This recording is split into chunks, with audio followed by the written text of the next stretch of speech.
Gus, kalau kira-kira di Indonesia kapan ya Gus sampai gitu Gus ke Piala Dunia kalau Kalau seperti sekarang ramalannya Gus? Barangkali 10 tahun lagi kah? 20 tahun lagi? Akhirnya, Timnas Indonesia lolos ke Piala Dunia. Ramalan Gus Dur 20 tahun lalu menjadi kenyataan, ini katanya.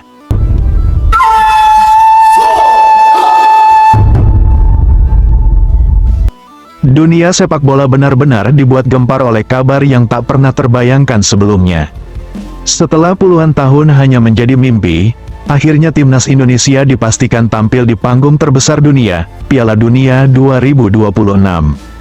Namun, ini bukan sekadar cerita lolos biasa, ini adalah kisah dramatis, penuh kontroversi, dan syarat emosi, yang membuat satu nama kembali menggema di seluruh negeri, Abdurrahman Wahid. Semuanya bermula dari situasi global yang memanas. Iran secara mengejutkan mengumumkan mundur dari Piala Dunia 2026 akibat konflik geopolitik yang membuat mereka tak bisa berpartisipasi. Keputusan ini langsung memicu efek domino besar di tubuh FIFA. Dan di tengah kekacauan itu, nama Indonesia tiba-tiba muncul ke permukaan. Bukan sebagai penonton, bukan sebagai cadangan biasa, tapi sebagai pengganti resmi. Keputusan FIFA menunjuk Indonesia bukan tanpa alasan. Dalam beberapa tahun terakhir, performa Garuda memang melonjak drastis. Mulai dari ranking FIFA meningkat signifikan, permainan makin modern dan disiplin, serta mental bertanding jauh lebih kuat. Indonesia dianggap sebagai tim paling siap untuk mengisi slot kosong tersebut. Dan boom, sejarah pun tercipta, Indonesia resmi lolos ke Piala Dunia. Nama Abdurrahman Wahid langsung viral di seluruh media sosial. Banyak yang menyebut ini sebagai ramalan yang menjadi kenyataan. Padahal, jika ditelusuri ke tahun 2006, Gus Dur justru pernah berkata, "Masih lama, disiplin kita enggak punya." Sebuah kritik tajam, sebuah tamparan keras bagi sepak bola Indonesia saat itu. Namun kini, kalimat itu justru terasa seperti awal dari sebuah perjalanan panjang menuju kebangkitan. Perubahan besar tak terjadi dalam semalam. Semua dimulai dari tangan dingin Sintayong. Di bawah kepemimpinannya, Timnas Indonesia lolos ke fase penting kualifikasi Piala Dunia. Berhasil menembus babak 16 besar Piala Asia, mengubah mental pemain jadi lebih disiplin dan agresif. Sintayong bukan hanya melatih, dia membangun fondasi revolusi. Lalu datang sosok legenda Eropa, Patrick Kluivert. Di tangannya, fondasi itu disempurnakan, strategi makin tajam, serangan lebih mematikan, dan kepercayaan diri pemain melonjak drastis. Dan kini, di tangan John Hartman, sosok pelatih kelas dunia yang datang dari Inggris, mengubah skuad Garuda bagaikan tim nasional yang setara dengan raksasa dunia. John Hartman datang di waktu yang tepat untuk membawa Garuda terbang lebih tinggi di panggung tertinggi dunia. Skuad Garuda kini bukan lagi tim yang bisa diremehkan. Keputusan FIFA langsung memicu perdebatan global. Sebagian negara mempertanyakan keputusan tersebut, sebagian lagi meremehkan Indonesia. Namun ada juga yang mulai waspada, karena perkembangan Indonesia terlalu cepat. Dari tim Asia Tenggara yang dulu dianggap lemah, kini berubah menjadi kuda hitam paling berbahaya di Piala Dunia 2026.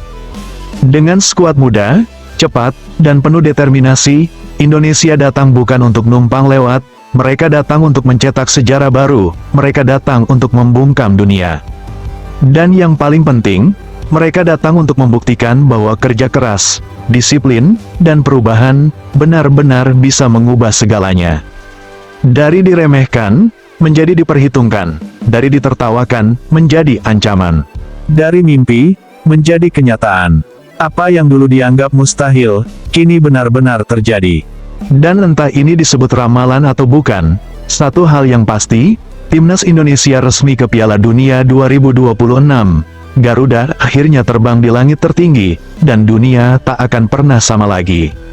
Dan sebagai fans Garuda, jujur, ini bukan sekadar kabar bahagia, ini adalah momen yang selama ini cuma berani kita impikan dalam diam. Kita yang dulu tetap nonton meski kalah, tetap dukung meski dihujat, tetap percaya saat semua orang meragukan, akhirnya bisa berdiri tegak hari ini. Dari era penuh keterbatasan, Sampai lahirnya generasi baru di bawah sentuhan Shin Tae-yong, dilanjutkan oleh Patrick Kluivert, hingga kini dipimpin John Hartman. Kita menyaksikan sendiri bagaimana mimpi itu dibangun, pelan tapi pasti. Hari ini, kita tidak lagi hanya berkata suatu saat nanti, karena hari itu sudah tiba. Dari tribun, dari layar kaca, dari sudut-sudut kecil di seluruh Indonesia, kita akan bersatu dalam satu suara, Garuda di dadaku. Percayalah, bukan cuma pemain yang merinding, kita semua akan menangis bangga. Karena ini bukan akhir dari cerita, ini adalah awal dari sejarah baru. Timnas Indonesia, kami bersamamu, apapun yang terjadi.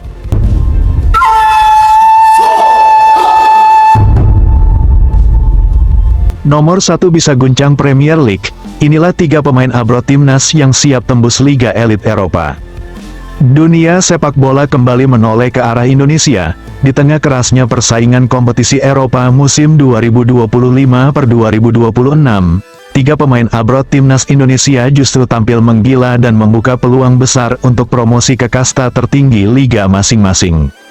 Bukan sekadar mimpi, ini sudah di depan mata. Jika semuanya berjalan sesuai skenario, maka untuk pertama kalinya dalam sejarah modern, lebih banyak pemain Indonesia akan mentas di Liga Elit Eropa secara bersamaan.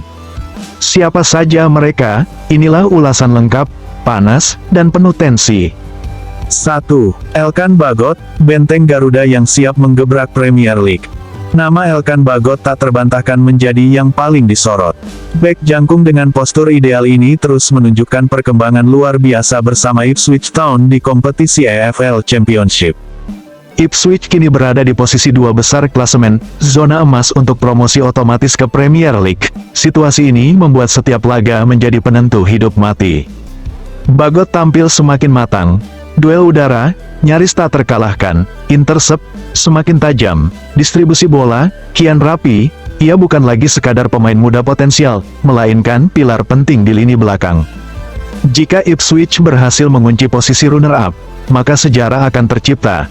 Bagot berpotensi menjadi salah satu bek timnas Indonesia pertama yang benar-benar mentas di Premier League, liga paling kompetitif di dunia. Dan jika itu terjadi, nama Indonesia akan bergema di stadion-stadion terbesar Inggris. 2. Nathan Chuaon, senjata rahasia yang bisa ledakkan Eredivisie. Selanjutnya ada sosok cerdas dan fleksibel, Nathan Chuaon. Bersama Willem II di Eerste Divisie, Nathan menjadi salah satu pemain paling konsisten musim ini. Willem II memang belum berada di posisi 2 besar, tetapi peluang promosi belum tertutup, jalur play-off masih terbuka lebar, dan disinilah mental serta kualitas pemain benar-benar diuji. Nathan dikenal sebagai pemain serba bisa, mampu bermain di lini belakang maupun tengah. Keunggulan ini membuatnya jadi kartu truf dalam skema permainan tim. Jika Willem II mampu melewati fase play-off yang brutal, mereka akan kembali ke Eredivisie.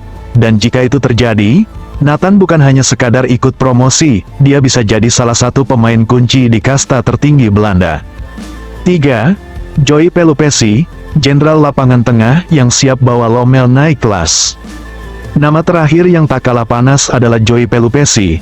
Gelandang berpengalaman ini menjadi otak permainan Lommel SK di Challenger Pro League.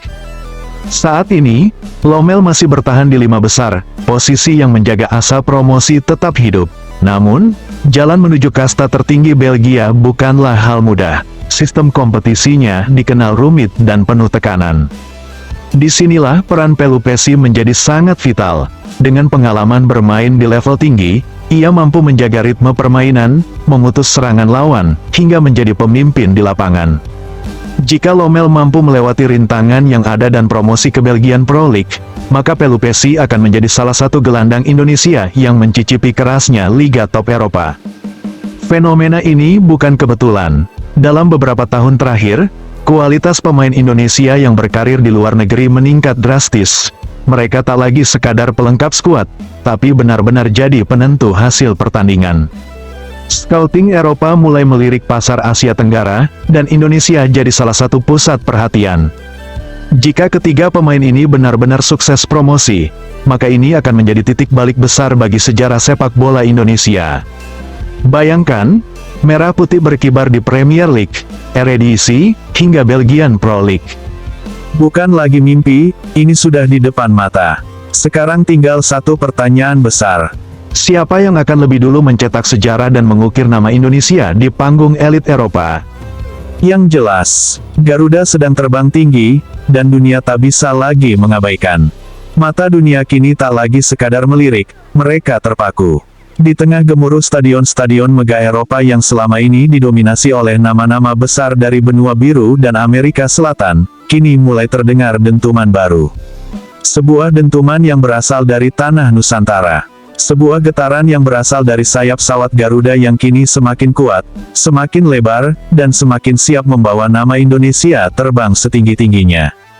Kisah yang kita bahas bersama bukan sekadar tentang 3 pemain bola yang sedang beruntung. Ini bukan sekadar tentang transfer, promosi, atau statistik di atas kertas. Ini adalah tentang sebuah revolusi mental. Ini adalah bukti nyata bahwa mimpi besar anak bangsa tidak lagi harus berhenti di batas geografis, dan bahwa kualitas sepak bola Indonesia kini telah masuk ke dalam radar elit dunia. Ketika kita berbicara tentang Elkan Bagot, Nathan Chu Aon, dan Joy Pelupesi, kita sebenarnya sedang berbicara tentang 3 pilar yang sedang membangun jembatan emas antara masa lalu yang kelam dan masa depan yang gemilang. Mereka adalah pelopor, mereka adalah perintis, dan yang terpenting, mereka adalah bukti. Bukti bahwa pemain Indonesia bisa bersaing, bisa menjadi starter, bisa menjadi pilar utama, dan bisa menaklukkan liga-liga paling keras di planet ini. Mari kita renungkan sejenak. Dulu, mungkin hanya segelintir orang yang percaya bahwa suatu hari nanti, nama Indonesia akan disebut-sebut di ruang-ruang analis sepak bola Inggris, Belanda, atau Belgia. Dulu, mungkin menjadi pemain di kasta kedua Eropa saja sudah dianggap pencapaian luar biasa.